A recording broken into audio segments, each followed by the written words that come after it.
The exorcism of God. इस movie में हम देखेंगे कि गॉड का ही एक्सोर्सिज्म होने लगता है। अब कैसे होता है वो आगे पता चलेगा। चलो आओ देखते हैं। तो मूवी स्टार्ट होती है 2003 से मैक्सिको सिटी में। यहाँ पर हम एक आदमी नेल्सन को देखते हैं। ये पास ही के चर्च में एक फादर के पास जा रहा था जिसका नाम था पीटर।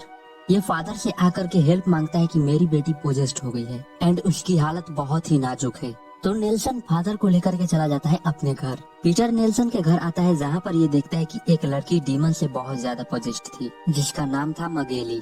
एक्चुअल में मगेली जो है उसी चर्च में काम करती थी जिस चर्च में पीटर करता है। तो पीटर मगेली को थोड़ा थोड़ा लाइक करता था। पीटर का ये पहला एक्सोर्सिज्म था तो ये थोड़ा सा डर भी रहा था, इसलिए ये अपने एक साथी माइकल के पास कॉल करता है जो अभी लंदन में था। पीटर माइकल से एक्सोर्सिज्म शुरू करने के लिए पूछता है बट माइकल पीटर को ऐसा करने से मना कर देता है। माइकल बोलता है अभी तक तो तुम्हारी ट्रेनिंग भी पूरी नहीं हुई, अगर तुम ऐसा करोगे तो वो डीमन तुम पर हावी हो सकता है, इसलिए मेरी मानो ऐसा मत करो। बट पीटर बोलता है कि उस लड़की की हालत बहुत ज्यादा खराब है, मुझे एक्सोर्सिज्म करना ही होगा। माइकल इसे ऐसा करने से मना करता है लेकिन पीटर फोन कट कर देता है। जिसके बाद पीटर सबको रूम से बाहर जाने के लिए बोलता है। देन ये अकेले ही रूम के अंदर जाकर के एक्सोर्सिज्म के लिए अपने सारे इक्विपमेंट तैयार करने लगता है। पीटर कैमरा भी सेट कर लेता है प्रूफ के लिए। देन ये एक्सोर्सिज्म की प्रक्रिया स्टार्ट कर देता है। ये डीमन बहुत ज्यादा पावरफुल था इसलिए पीटर को इसको कंट्रोल करने में थोड़ी सी मुश्किल आ रही थी, लेकिन डीमन को पता था कि पीटर मगेली को लाइक करता है, इसलिए ये डीमन पीटर को सेड्यूस करने लगता है ताकि पीटर इसके कंट्रोल में आ जाए। बट पीटर कैसे भी करके खुद को रोकता है और इस पर फिर से जादू दे मारता है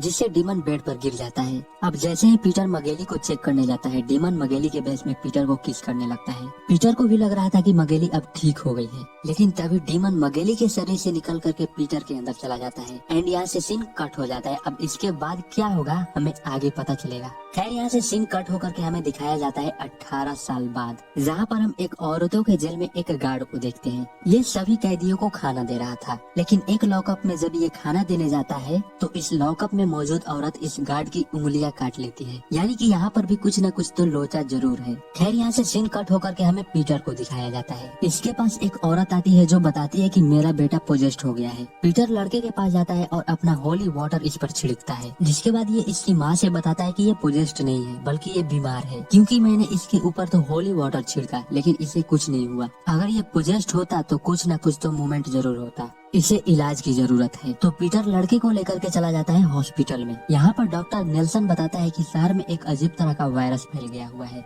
जिसकी वजह से बच्चे बीमार पड़ रहे हैं। जिसके बाद पीटर बच्चों के लिए प्रे करने के लिए चर्च में जाता है, जहाँ पर नेल्सन आता है और बताता है कि इस हफ्ते 4 बच्चों की मौत हुई इस वायरस से। इसके बाद पीटर चर्च के लीडर बिशप से मगेली वाले एक्सीडेंट को लेकर के इससे बात करने के लिए आया था। पीटर बिशप से बोलता है कि मुझसे उस रात एक बहुत बड़ा पाप हो गया था। बिशप बोलता है कि तुम उसके बारे में भूल जाओ, गॉड तुम्हारे साथ है। पीटर यहाँ पर बिशप को वही वीडियो क्लिप देने के लिए आया था जिसमें ये मगेली का एक्सोर्सिज्म कर रहा था, बट इसे स्टेप को देने की हिम्मत नहीं होती। खैर बिशप पीटर को बच्चों के लिए फंड दे देता है ताकि ये बीमार बच्चों की हेल्प कर सके। तो पीटर बच्चों के इलाज के लिए काफी सामान लाता है।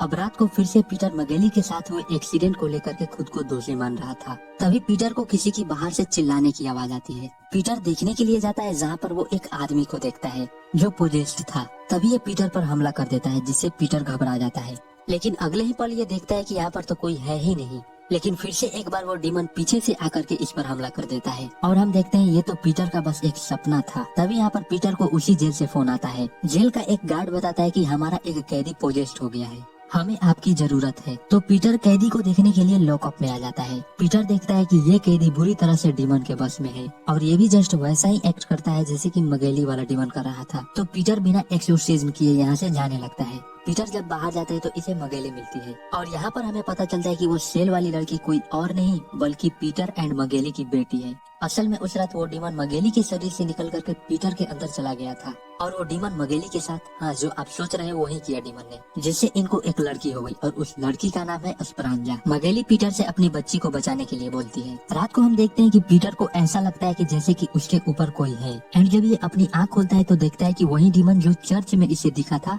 इसे यहाँ पर नजर आने लगता है। हम देखते हैं कि ये चर्च वाला डीमन खुद जीसस ही थे, जो कि पीटर के सपने में एक डीमन की तरह दिख रहे थे। अगले दिन पीटर हॉस्पिटल में जाता है, जहाँ पर इसे पता चलता है कि उस बच्चे की मौत हो गई जिस बच्चे को इसने हॉस्पिटल में लाया था। नेल्सन बताता है कि इस बच्चे की मौत वायरस की वजह से नहीं हुई है। पीटर समझ जाता है कि इस बच्चे की मौत एक डीमन की वजह से हुई है। अगले दिन हम देखते हैं कि पीटर चर्च के लीडर बिशप के पास गया होता है अपनी बेटी का एक्सोर्सिज्म करने का अनुमति लेने के लिए।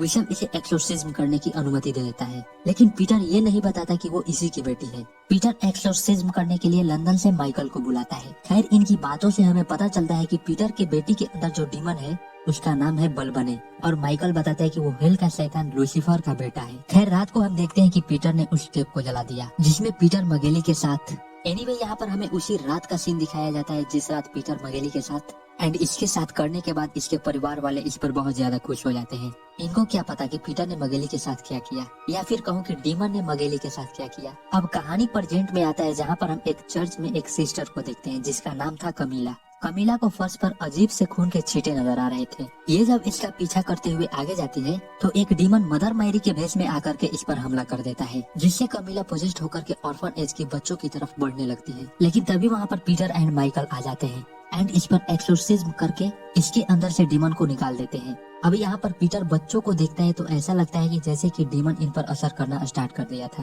देन पीटर माइकल के साथ आ जाता है उसी जेल में जिस जेल में इसकी बेटी थी। ये दोनों इस पर एक्सोर्सिज्म करने की प्रक्रिया स्टार्ट कर देते हैं, लेकिन बलवन इनको एक्सोर्सिज्म नहीं करने देता। वही बलवन डीमन जो एस्परांजा के अंदर था। साथ ही हम ये भी देखते हैं कि इस जेल में जितनी भी औरतें थीं वो किसी न किसी डीमन से पोजेस्ड थीं। इधर हम बलवन को देखते हैं कि ये काफी ज्यादा एग्रेसिव हो जाता है और माइकल पर हमला करके उसका कान काट देता है, जिसके बाद नेल्सन किसी तरह इसको इंजेक्शन देकर के इसे बेहोश करता है। इसके बाद ये डिसाइड करते हैं कि एस्परांजा के साथ साथ बाकी कैदियों के डीमंस को भी आजाद करना होगा, तो ये लोग ऐसा ही करते हैं। इसलिए ये लोग जेल में मौजूद सारे कैदियों को इंजेक्शन लगा करके बेहोश कर देते हैं। इसके बाद ये लोग एक कमरे में एक्सोर्सिज्म करने के लिए तैयारी करने लगते हैं। यहाँ माइकल पीटर को वार्न करता है और बोलता है तुम्हें बलवान पर काबू पाने के लिए उसके किसी भी बात का यकीन नहीं करना होगा और न ही तुम उसके साथ कोई सौदा करोगे। अगर तुमने ऐसा किया तो ये डीमंस पूरी दुनिया पर राज कर सकते हैं, सो बी केयरफुल। देन ये लोग एक्सोर्सिज्म करने के लिए जेल में मौजूद सारे पुलिसों को निकाल देते हैं और सिर्फ 3 लोग आ जाते हैं जेल में, पीटर, माइकल एंड नेल्सन। तभी अचानक से लाइट चली जाती है। नेल्सन लाइट का बोर्ड चेक करने के लिए जाता है।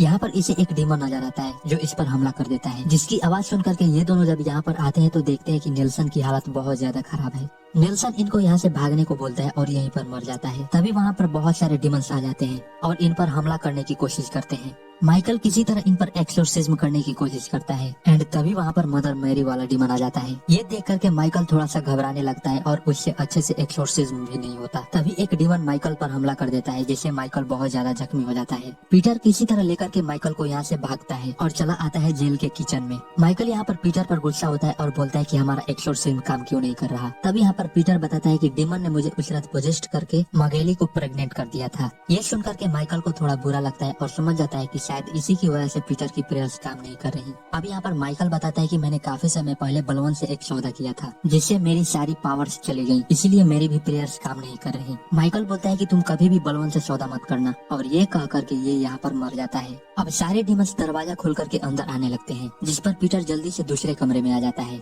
और कैमरा निकाल करके खुद का एक वीडियो बनाने लगता है, जिसमें ये मगेली के साथ हुए इंसिडेंट के बारे में बताता है और ये वीडियो हिम्मत करके बिशप के पास सेंड कर देता है। देन ये अकेले ही बाहर जाकर के सब डीमंस पर एक्सोर्सिज्म करने लगता है। तभी वहाँ पर जीसस वाला डीमन आ जाता है जो कि पीटर का बहुत बड़ा डर था, लेकिन पीटर इस बार इससे नहीं डरता और इन सब पर होली वाटर डालने लगता है। लेकिन तभी बलवन पीछे से आकर के इस पर हमला कर देता है। देन हम देखते हैं कि सारे डीमंस मिल करके पीटर को एक कुर्सी पर बांध दिए हैं और उल्टा पीटर पर ही एक्सोर्सिज्म कर रहे हैं ताकि पीटर के अंदर का गॉड निकल जाए। दूसरी तरफ वो मदर मैरी वाला डीमन बच्चों की तरफ आ जाता है और ये कमीला पर हमला करने लगता है। इधर पीटर अपने अंदर के गॉड के जरिए सारे डीमंस की हालत खराब कर देता है और बलवन से अपनी बेटी को छोड़ने को बोलता है। बलवन पीटर से एक सौदा करने के लिए बोलता है जिसमें ये ऑर्फन एज के सारे बच्चों के साथ साथ इसकी बेटी को भी छोड़ देगा, लेकिन उसके लिए इसे अपने अंदर के गॉड को सेक्रीफाइस करना होगा, जिस पर मजबूरी में आकर के पीटर को बलवन के साथ डील करना पड़ता है। जिसके बाद हम देखते हैं कि सारे डीमंस गायब हो जाते हैं और सारे बच्चे भी ठीक हो जाते हैं और साथ ही एस्परांजा भी ठीक हो जाती है।